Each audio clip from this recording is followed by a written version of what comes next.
तुम्हें बस ये बताना चाहता हूँ, तुम्हें बस ये बताना चाहता हूँ। आरक्षण हम लेकर रहेंगे, आरक्षण हम लेकर रहेंगे। एमबीसी एकता जिंदाबाद जिंदाबाद, एमबीसी एकता जिंदाबाद जिंदाबाद। हम हमारा हक मांगते नहीं, किसी से भीख मांगते।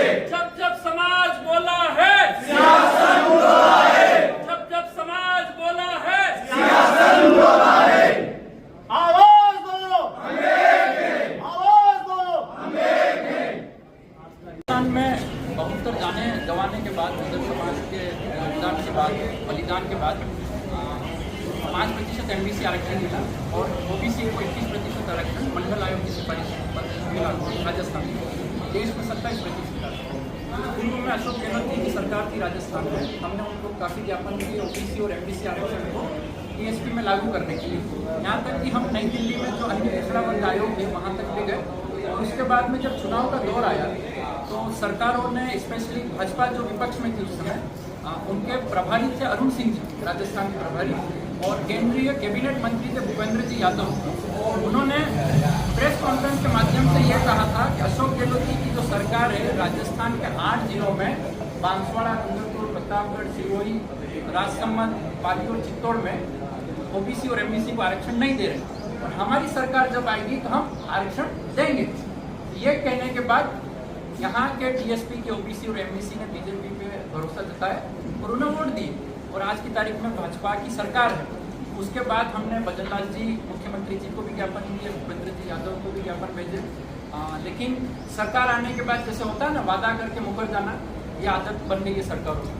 तो हम वही कह रहे हैं जो वादा सरकार ने किया था चुनाव से पहले, उसी चीज को ये लागू करें। तो कहीं ना कहीं और बड़ा सौभाग्य भी है कि अभी कुंजीलाल जी जो जिलाध्यक्ष हैं भाजपा के, वो खुद एमबीसी समाज से आते हैं।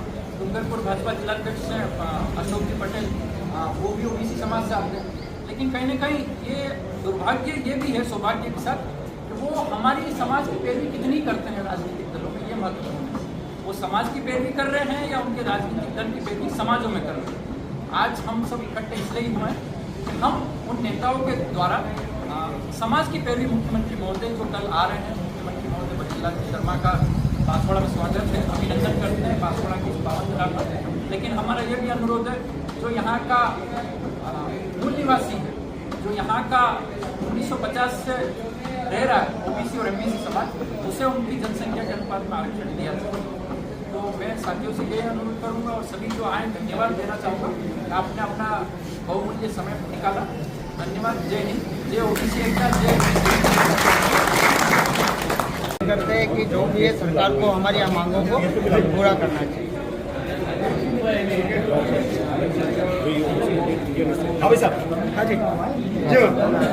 एक युवा प्रतिनिधि, आज हम देख रहे हैं कि समाज और राजस्थान के परिक्षेत्र में अन्य इन 8 जिलों को छोड़कर हर परिक्षेत्र में एमबीसी को आरक्षण मिल रहा है। तो ये सरकार हमें आरक्षण क्यों नहीं दे? क्या हम खास हैं या हम विशेष हैं, या सिर्फ सरकार के नजरों में हम है ही नहीं? तो हम आज इस आंदोलन या इस जन शांति प्रिय जन चेतावनी के माध्यम से सरकार को यह अवगत करा देना चाहते हैं कि हम यहाँ पर निवासरत है एक बहुत बड़ी तादाद में और हम हमारा हक मांग रहे हैं, ना ही कोई किसी भी प्रकार की भीख मांग रहे हैं। और इसे लेने के लिए और हम प्रशासन और शासन से निवेदन करना चाहते हैं कि हमें हमारा हक दिया जाए। धन्यवाद। मैं अरविंद नायक, एक युवा वक्ता हूँ, लेखक हूँ और फिलहाल कानून की पढ़ाई करता हूँ।